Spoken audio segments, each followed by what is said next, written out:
To optimize your GTA 5 graphics settings for the best performance and visual quality, follow these simple steps. This guide will help you adjust the settings based on your hardware capabilities. Step 1. Launch the game. Start GTA 5 on your computer. Wait for the game to load to the main menu before proceeding to the graphics settings.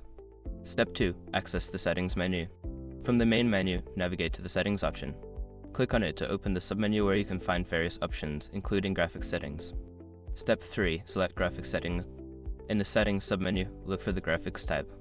Click on it to view all available graphics options that you can adjust for your gameplay experience. Step 4. Adjust graphics options. Review the different graphics settings such as texture quality, shadow quality, and anti-aliasing. Adjust these settings based on your system's performance capabilities. Higher settings provide better visuals but may reduce frame rates. Step 5. Save and apply changes. After making your adjustments, make sure to save the changes. Look for the apply button and click it to ensure your new settings take effect. You may want to restart the game to see the full impact of your changes. By following these steps, you can customize your GTA 5 graphics settings to enhance your gaming experience. Enjoy your time in Los Santos.